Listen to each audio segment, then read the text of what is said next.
அயல் நாட்டு வாழ்க்கையில் அதிக சவால் பணத்தை சேர்ப்பதா, உறவுகளை காப்பதா? உறவுகளை காப்பதா, இதுதான் பட்டிமன்ற தலைப்பு. இந்த தலைப்பு இதுவரைக்கும் யாரும் சொல்லலைன்னு நினைக்கிறேன், இல்லை? அதற்கு 2 பிள்ளைங்க இதில் இருக்காங்க. கௌதம் பிரபாகரும் இருக்கிறாரு. அவர் அங்கேருந்து எனக்கு ஒரு செல்ஃபி அடிக்கிறார். ஏதோ போனா போகுது இரியா. அவருக்கு இன்னைக்கு வேட்டி கட்டினதே பெரிய விஷயம். அவர் அந்த முனையில் நின்று வேட்டி எப்படி பார்த்துக்கிட்டே இருந்தார். அப்போவே நினச்சேன் இவர் தான் பேச்சாளர். நானும் இது மாதிரி எத்தனை முறை பார்த்துருக்கேன். அடுத்தது, பணம் என்ன சார்? பணம் சொந்தம் ரொம்ப முக்கியங்க சொல்றது ஒரு சின்ன பையன். 9ஆம் வகுப்பு படிக்கிறாரா. கௌதம் பிரபாகர் கன்னியாகுமரியிலிருந்து வந்திருக்கார்.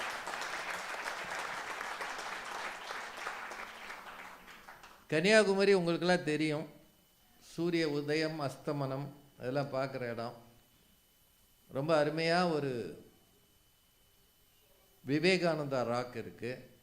குமரி தாயுடைய கோவில் இருக்குது. அதுக்கப்புறமா இப்போ நிறைய இருக்குது. திருவள்ளுவர் சிலை இருக்குது.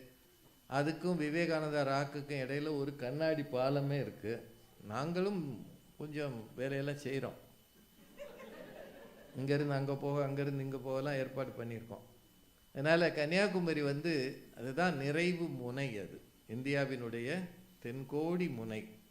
அங்கேருந்து அமெரிக்காவின் வடகோடிக்கு வந்திருக்கிறார் தம்பி. அதனால் குறைய வடகோடி பக்கம் பரவாயில்ல.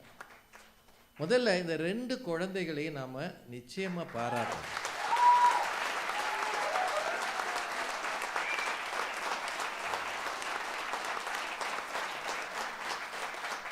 என்னதான் அவங்க அப்பா ஏற்றி விட்டாலும் நீ வேணா போ, நான் போக மாட்டேன் அப்படின்னு அவங்க சொல்ல நிறைய காரணம் இருக்குது, வாய்ப்பும் இருக்குது. ஆனால் பேசுகிறோன்னு வந்தாங்க பாருங்க, அதுவே பெரிய விஷயம் ஐயா. அதனால் பிரபாகர் கௌதம் வந்திருக்கிறார். சொல்லலாமா தம்பி? கௌதம் பிரபாகர் வாங்க ஐயா.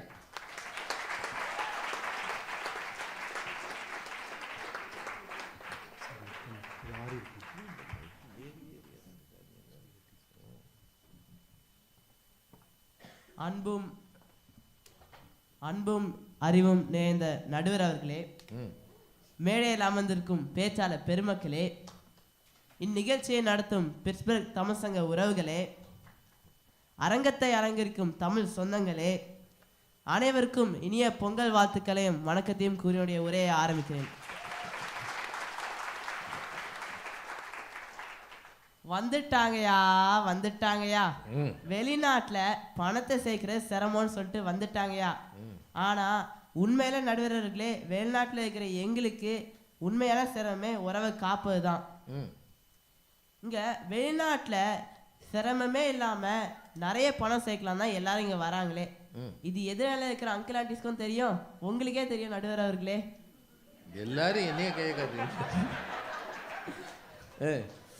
நானே இந்தியாவில் இருக்கும்போது காலையிலனா மாமா வீட்டில் இட்லியும், மதியம்னா அத்தை வீட்லேயே பிரியாணியும் சாப்பிட்டுட்டு இருந்தேன். ஆனால் என்னைக்கு இங்கே வந்தனோ அன்னையிலேருந்து என் உறவினர்களோட பேசுறது கூட விஜய் டிவியில் வீக்கெண்ட் மட்டும் வர நீயா நானா ஷோ மாதிரி தாங்க. ஏன்னா வீக்கெண்ட்ல மட்டும்தான் பேச முடியுது. ஏன்னா இந்தியாவுக்கும் வெளிநாட்டில் இருக்கிற எங்களுக்கும் time zone completely different. Correct. இப்போ உறவுகள்லாம் நைட்டில் முழிச்சு பேசணும். அதுக்கு வந்தானே இங்கே நாங்கள் ஸ்கூலுக்கு போயிட்டு வரதே கொஞ்சம் லேட் ஆயிரும். அதுக்கப்புறம் நாங்கள் தூங்க போகும்போது தான் அவங்களே எந்திரிப்பாங்க. இந்த மாதிரி சுச்சுவேஷனில் எப்படி நடுவர்களே ஒரு உறவை காக்க முடியும்? முடியாது. சரி, ஃபோனில் பேசுறது தான் சிரமமாக இருக்குது. நம்ம இந்தியா போகலாம். இந்தியாவில் கசின்ஸோட சம்மர் ஹாலிடே என்ஜாய் பண்ணலான்னு நினச்சேன். வழக்கம் போல தாங்க, நம்ம நினச்சது ஒன்று, நடந்தது ஒன்று. இந்தியா போனால் கசின்ஸ் எல்லாரும் ஃபுல் பிஸி.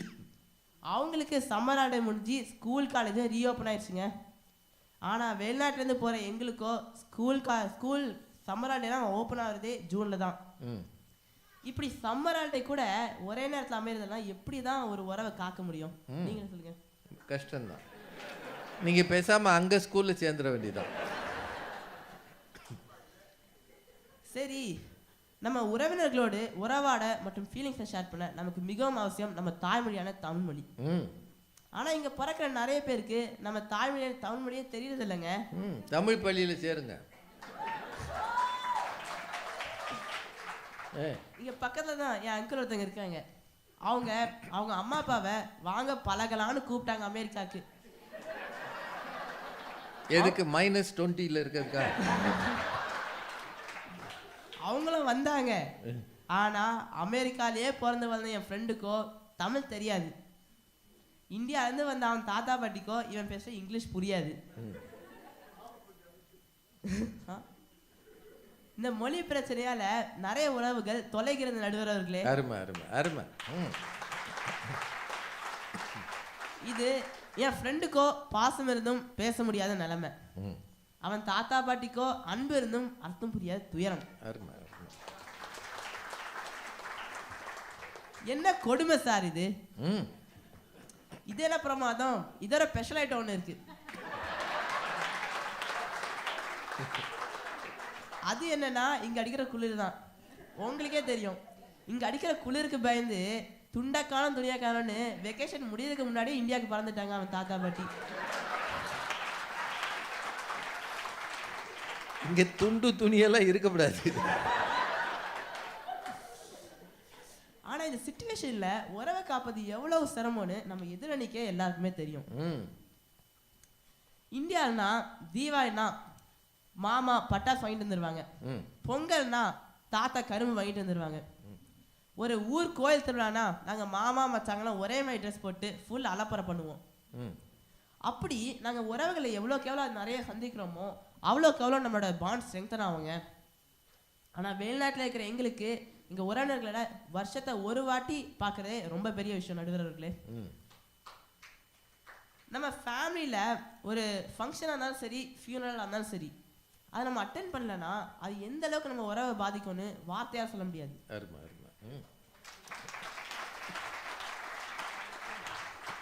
நம்ம வெளிநாட்டில் நிறையவே பணம் சேர்த்து நம்ம உறவினர்களுக்கு பணத்தை அனுப்பலாம். ஏன் கிஃப்ட்ஸ் கூட வாங்கி அனுப்பலாம். ஆனா அன்பு அனுப்ப முடியுமா? முடியாது. அதுக்கு கூகுள் பே இல்ல. இல்ல பாசத்தை தான் பார்சல் போட முடியுமா? சிம்பிளா சொல்லணும் நடுவர்களே, நம்ம உறவு என்பது ஒரு செடியை போலங்க. அதை நம்ம டெய்லியும் பராமரிக்கணும். இல்லைன்னா அது கொஞ்சம் கொஞ்சமா வாடி பட்டே போயிடும். எனவே வெளிநாட்டு வாழ்வில் பணம் சேர்ப்பது சிரமம் அல்ல, உறவை காப்பதே சிரமம் சிரமம் சிரமம் என்று மீண்டும் கூறி எனக்கு வாய்ப்பளித்த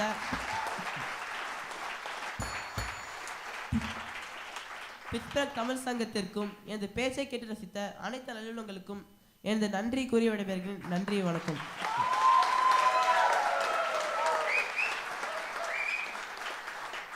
பை த வே, நம்ம பட்டிமன்றம் சூப்பர் ஸ்டார்ஸான ராஜா சார் நடுவராகவும் பாரதி பாஸ்கர் மேம் அணியிலும் பேச வாய்ப்பளித்த பிட்ஸ்பர்க் தமிழ் சங்கத்திற்கு இன்னொரு ஸ்பெஷல் தேங்க்ஸ் சொல்லி விடைபெறுகிறேன். நன்றி, வணக்கம்.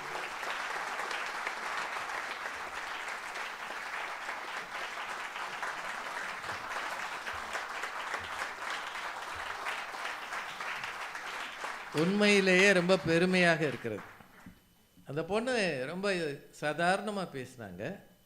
இவர் ஆரவாரம் இல்லாமல் பேசினார். ஆனால் ஒரு சொல்லுமே ரொம்ப ஆழமான சொல்லு.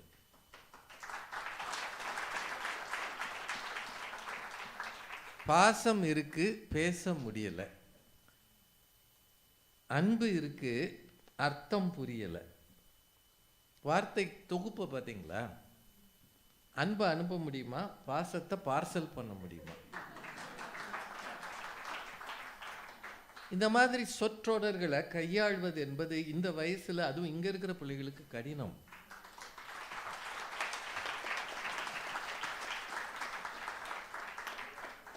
தேர்ந்த பேச்சாளர்களாக இருப்பவர்களுக்கே வார்த்தை முட்டும். ஆனா இந்த தம்பிக்கு ரொம்ப சாதாரணமா விழுந்தது. உண்மையிலேயே அவரை எவ்வளவு பாராட்டினாலும் தகும்.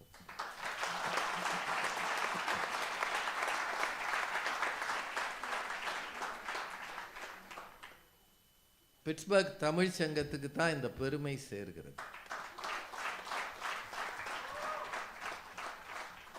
பொங்கல் வைக்கலாம், விழா நடத்தலாம். ஆனால் மொழியை அடுத்த தலைமுறைக்கு எடுத்துட்டு போகிறதுக்கு இந்த மேடை தருவது இருக்கு இல்லையா?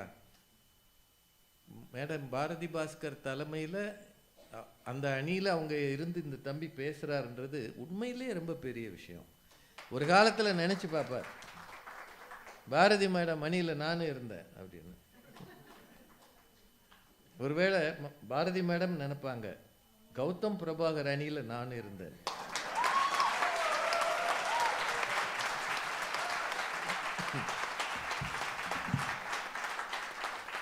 ஏன்னா தமிழில் திருக்குறள் ரொம்ப அருமையான ஒரு குறள் சொல்லியிருக்கு. தம்மின் தம்மக்கள் அறிவுடைமை மாநிலத்து மண்ணுயிர்க்கெல்லாம் இனிது. இதை விட சிறப்பாக ஒரு செய்தியை வள்ளுவரால் சொல்ல முடியுமா? என்னை விட எனக்கு அடுத்த தலைமுறை ரொம்ப உயரத்துக்கு போகணும், என்னை விட சிறப்பாக இருக்க வேண்டும், அவன் என்னை தாண்டி போகணும். குருவை மிஞ்சிய சிஷ்யன்றாங்கல்ல, அது மாதிரி அப்படி போகிற பிள்ளைகளை அடையாளம் கண்டு மேடைக்கு கொண்டு வருவதுதான் ஒரு தமிழ்ச்சங்கத்தின் பணி. அதை செய்கிற இந்த பிட்ஸ்பர்க் தமிழ்ச்சங்கத்துக்கு என்னுடைய நன்றியை மீண்டும் தெரிவித்துக் கொள்கிறேன். 2 குழந்தைகளுக்கு வாழ்த்து.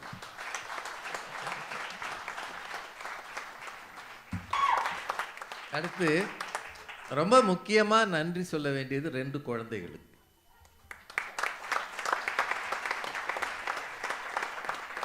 மேடையில் பேசுறது ஒன்றும் கஷ்டம் இல்லை, பேசிட்டு உட்கார்ந்து இருக்கிறது இருக்குல்ல, அவன் என்ன செய்யறதுன்னே தெரியாம உட்கார்ந்துருக்கான். இந்த பக்கம் திரும்பி என்னைய பார்க்குறான், அந்த பக்கம் திரும்பி அந்த பக்கம் பார்க்குறான்.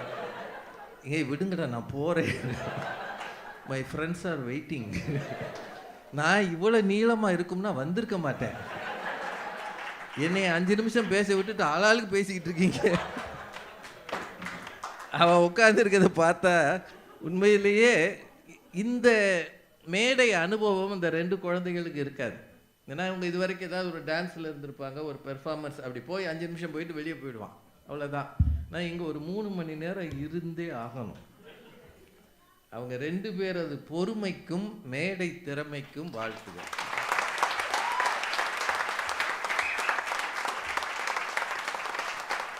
எல்லாற்றை விட உறவுதான் முக்கியம் என்பதை நினைவில் கொள்ளுங்கள். அதுதான் கூடுதல் சிரமம் என்று சொல்லி இவ்வளவு அருமையாக கேட்ட உங்களுக்கு நன்றி சொல்லி வணங்கி விடைபெறுகிறேன். நன்றி.